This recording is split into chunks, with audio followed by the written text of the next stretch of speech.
live at E3. I'm sitting here with creative director of Watch Dogs, Jonathan.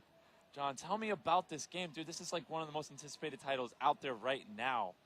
Well, thank you. Watch Dogs is a game that focuses a lot on the impact of technology on society, right? Like you control this guy, Hayden Pierce. He's a man who's obsessed with surveillance. Someone bad happened to his family in the past, never forgive themselves, so now he never want that to repeat itself.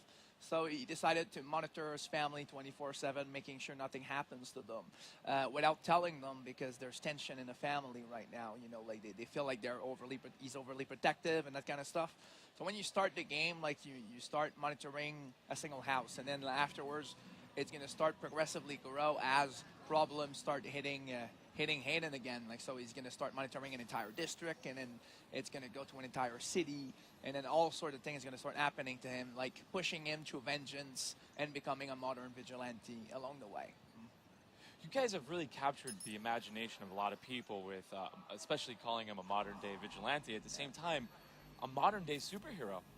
Yeah, like to a certain extent, definitely. Like there's certain things that we want to be careful about what means a superhero, but like, you know, for example, a vigilante superhero tends to end up being friends with the cops and those kinds of stuff, and we want to go more explore like this darker side, yeah, right? yeah, you know, like if you're a vigilante in real life, you're not the friend of the cops by definition, and then we wanted to explore this part, which is a bit more like, you know, sophisticated and real. Right. And what are we looking at right here? So right now, that's a specific moment in the game. Is like at any point in time, we've said a lot like that. Watch Dogs is about everything is connected and connection is power, but this is more about everyone is connected to. Everybody can watch you, so we need to include every player in the equation. So like when you're wandering around in the city, sometime maybe some player is going to show up telling you and then suddenly hacking you to steal your information. What we saw there was basically the player trying to find an hacker and then like trying to prevent him from stealing his information, but he failed.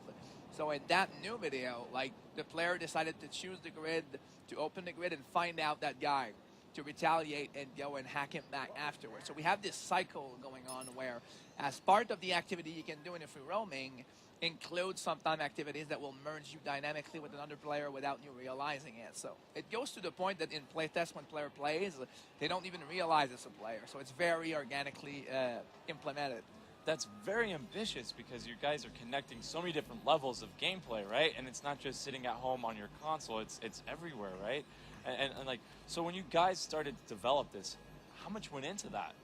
Well, we started 4 years ago, so there's been a lot of work indeed to make it happen.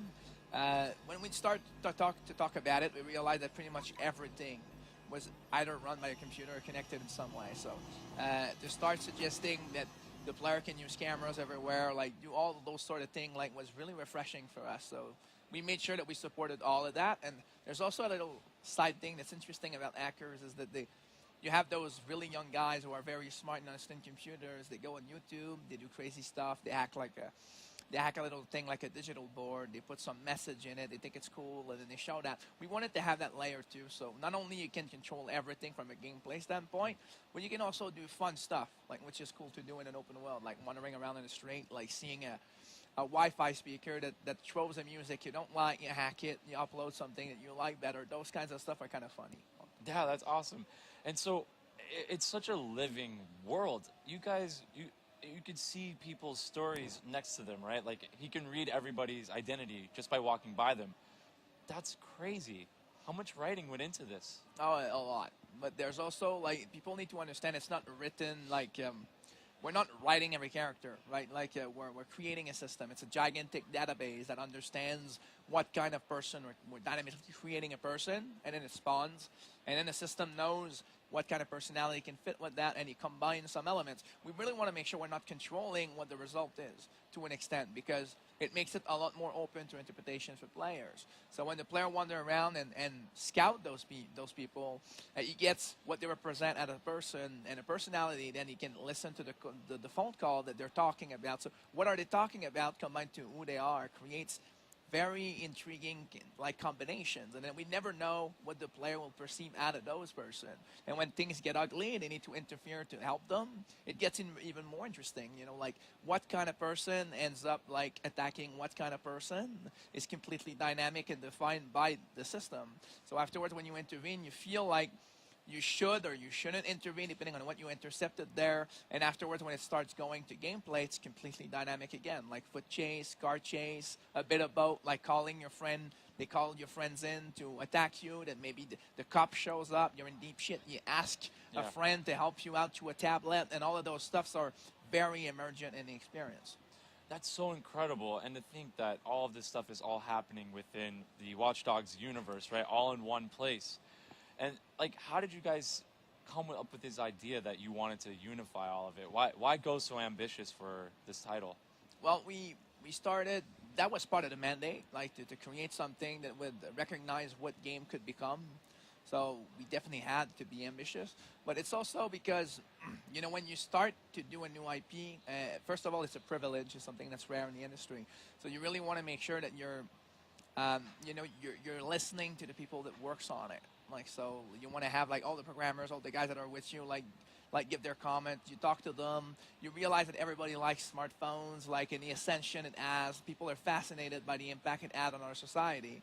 So it started as a discussion, and then it grew from there. And when we started the prototype element, you know, the first thing we prototyped was controlling every traffic light, pressing a button, and it caused like the people to all accelerate and then try to like cause accident.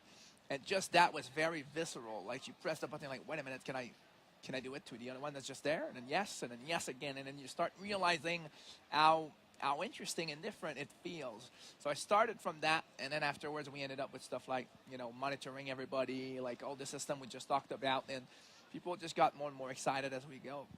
I'm so excited for it. I can't thank you enough for coming out here and joining us and telling us more about this game. And there's so much to it, right? We just basically touched it. I know. Thank you so much. And we'll be back with more live coverage and our wrap-up show coming up right here on E3 on Twitch.